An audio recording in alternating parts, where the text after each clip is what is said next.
Hi there guys, Ken here, your Thrifty Apprentice, and in this video we are going to be taking a really quick look at the Prismacolor Verithin pencils. I have a 12 pack here which I sourced from Amazon. Oh, it's been a while ago now because I have been using these pencils for a couple of months. That way I could get to doing this little quick review. So here we have a cardboard box, and of course you know the Verithin pencils have the boxes that have the perforation on it so that you can actually bend them. I'm not going to do this box, and I don't have another one to demonstrate, guys. I'm sorry. But you know, you can tear the perforation, and the box is designed so that you can kind of sit it up on itself. But it is just a regular chipboard. I don't want to break the perforation because I'm going to use the box for storage. So Prismacolor Premier 12 Prismacolor Verithin Artist Quality Hard Thin Lead Pencils. It's got a really beautiful composition done here, I'm assuming, with the pencils. Although I'll be honest, before we even get deep into this review, I don't find that these pencils are good for doing entire compositions with, and we're going to get into that in just a few minutes. So flipping it over on the back, you see Prismacolor Premier Verithin Hard Thin Lead, sharpened to a fine point, ideal for outlining, detailing, lettering, and cleaning up edges. High quality pigments for rich color saturation. It's available in 36 brilliant colors that match the Prismacolor Premier colored pencils line. It also matches the art sticks and the watercolor color pencil palettes. So Prismacolor does have that thing going for it where all of its products have the same color system. So that makes it like a really great ecosystem to use as far as products go, which is one of the reasons I like Prismacolor. So individually and in sets of 12, 24, and 36. Let's see, 12 count sets include. It gives you a color swatch along with the color numbers for the pencils. It does give you a little diagram here on what I was telling you guys about how you can tear the perforation and fold the box back to stand it up on itself. There's a guarantee here, 2011 Newell Rubbermaid Office Products, Oak Brook, Illinois, made in Mexico. So there we have it. That is the packaging. Let's just go ahead and crack this open really quickly, and I'm going to show you guys the pencils. So I only purchased a set of 12 because at the time that I decided to buy them, I'd heard many different things about the pencils, and I'll be honest, not all of them were positive, or not many of them were positive. And I think it's because of the method many people were trying to use the pencils in when they originally came out. You know, these are not the Prismacolor soft core pencils. They do not work in that aspect. As the box said here, these pencils are for like detailing and lettering, calligraphy, outlining, and I personally think that they're really great for color book. If you're a color book artist, if you like coloring in a color book, they come to really thin, sharp points that hold really well. It's a really hard lid, especially in comparison to the regular Prismacolor pencil. So it'll get into corners really well, get into those little small nooks and crannies, especially when it comes to a coloring book. So as you can see, we have the standard barrel. Well, I'm not going to say standard barrel, but it is in the shape of the standard pencil. So it is designed so that it won't roll away from you. As with the standard Prismacolor pencils, the color coding goes down the entire length of the barrel. This is a uncapped pencil, so you can see whether or not the lid is centered. Now, for the 12 count that I got, most of the lids were pretty centered. I didn't have any issues with that. I didn't have any issues with sharpening them, uneven sharpening. So, you know, that definitely helped to confirm for me that the lids were really centered. The information on the barrel tells you that it's made in Mexico. Of course, it gives the logo and the product name, the color, and then the color number. And in this case, it's poppy red. And I'm just going to grab a regular Prismacolor. So this is the Verithin, and I said the regular Prismacolor barrel, as you can see here, And I'm not sure when this particular Prismacolor set was produced, but it's a round pencil. You can see that the coloration for the color swatching there is extremely different for those two colors. The numbering system for the Verithin pencils is different from the numbering system for the regular Prismacolor pencil, so that is something to take into note. So, you know, the way I use them is that the soft core pencils are used to do most of the composition, and then the Verithin hardcore pencil would be used to do the detailing, the outlining. I may even use it to initially draw out the composition. It's also really great in that way for mixed media work, to draw out the composition up under like your watercolor paintings, your gouache paintings. I could even see it being used to draw out the composition up under acrylic or even oil. So they are versatile in that way. Let's take a look at the color swatching here. I did quite a little work.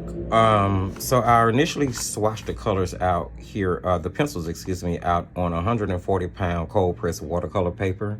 With color pencils, I do tend to use them layered on top of other products. So I am typically using them on like a watercolor paper, a mixed media paper, or in the instance that I'm making one of my greeting cards, of course, cardstock. Really bright and saturated colors. They do hold true to that. The pencils, as I told you, do have a hard lead.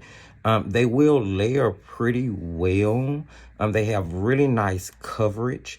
Of course, they do carry a scratchy sound being a hard lead pencils, but like their counterpart, they are waxed base. The difference I did notice is that with these particular pencils, you don't get as much of a waxy film or overcoating once you use the pencils. So I thought that was a pretty good thing to take note of.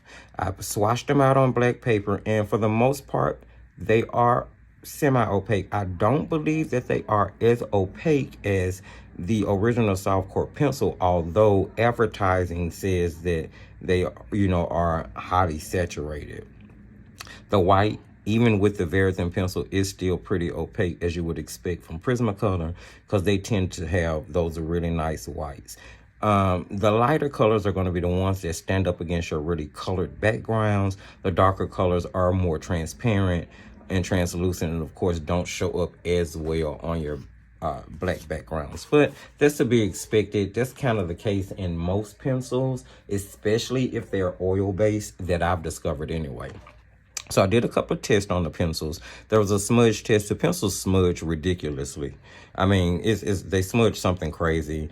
I guess that's a good thing on one hand for being able to blend the pencils, because you can kind of blend them a little bit with your fingers. But on the other hand, if you don't want smudging, you have to be really careful with not running your hand across the pencil, because it may actually smudge outside the line, especially in a coloring book. But I really put a lot of pressure down on this line when I did this test in order to get it to smudge that way. The next test I did on it was Gamsol. Of course, the pencils moved really well with Gamsol. They blend down really well, and that's going to help add more tooth so that you can continue to layer your pencils. Now, what was surprising is that these pencils were pretty water reactive. Now, that is not something that I know to be true about the regular Prismacolor pencil. And I mean, in my opinion, they were almost as water soluble as the Prismacolor watercolor pencil itself. And I just so happen to have that pack here. Now, this is a 12 set, and of course I've already tested and reviewed these. There's a review on the channel if you guys want to go check that out. And if I can remember, I'll put it in the video description. But I really did enjoy these. I thought that they were really nice pencils, although they have received some pretty bad flack from other reviews that I've seen. Now, it's my opinion that this Verithin pencil was almost as water soluble as the watercolor pencil. However, there's a huge difference in the way they look after the water has been added and it dried down. You can definitely tell that this is a watercolor pencil. And in this case, with the Verithin, it just looked more like the water was smudging the pigment. if that makes any sense. Moving on here, I did an erase test. The pigment lifts off of the paper pretty well. Again, this is that 140-pound cold pressed watercolor paper, and this is actually mixed media. This is Strathmore mixed media black paper, so you do get to see sort of how they stand up over two different types of paper here.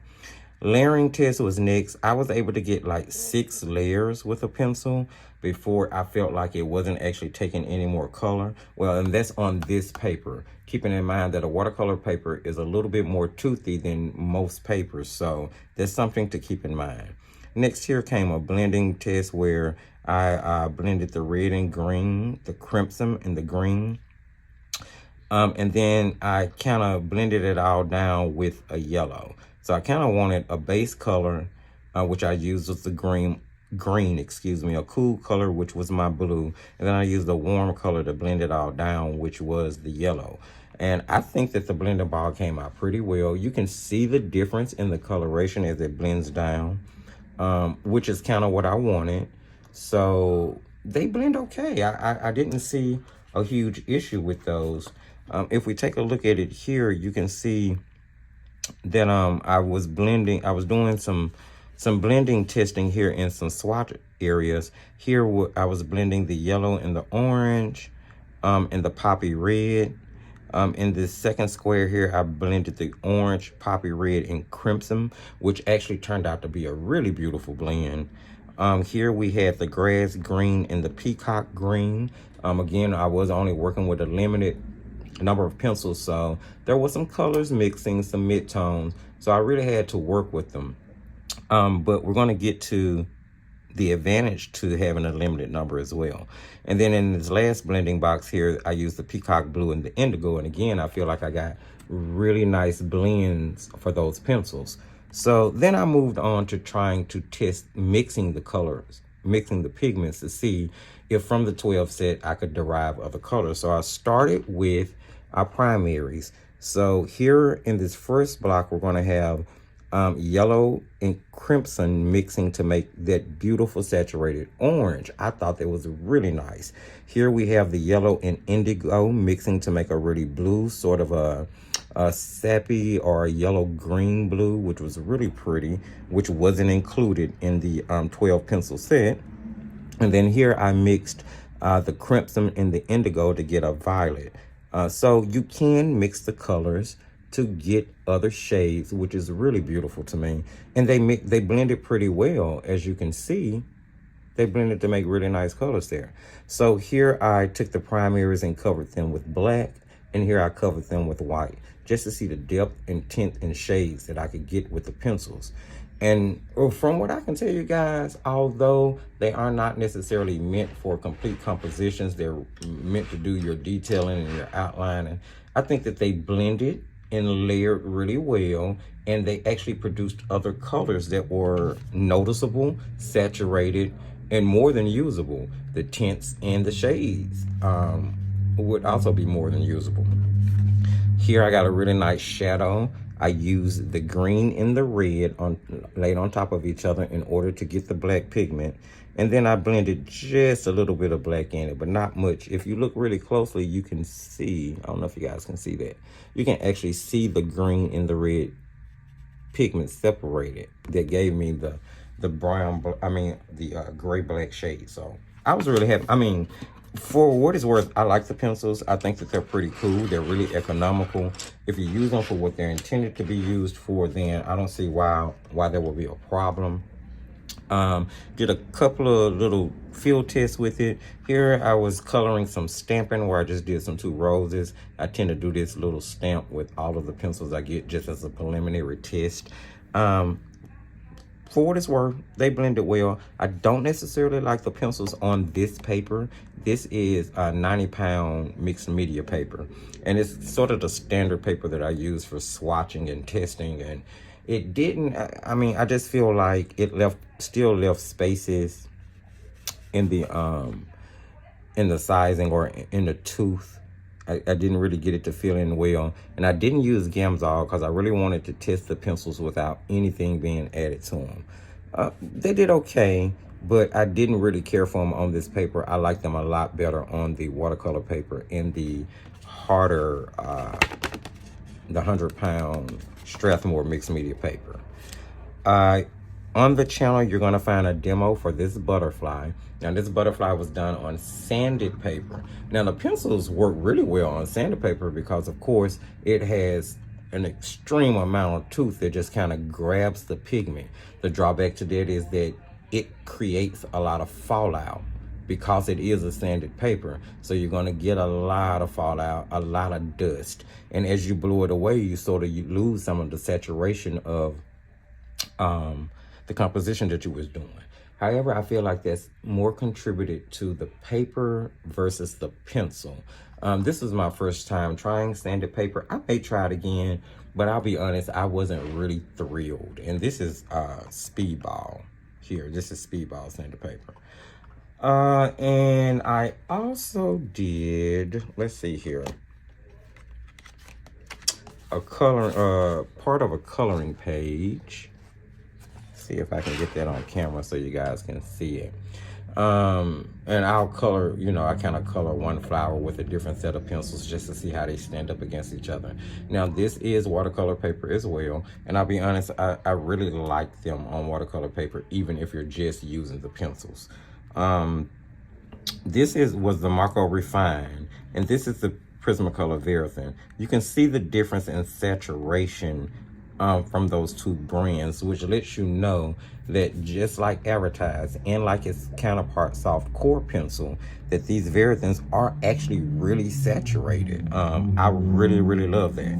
So, you know, those are the compositions that I did. I like the pencils. This review is really coming to an end here, guys. They do, I think I told you there's 36 in the range based on the box, and they are considered light fast because they are considered a professional quality product. Now, they don't give you any light fast ratings on the box or the pencils, but the website, Prismacolor's website, does explicitly say that the pencils are light fast.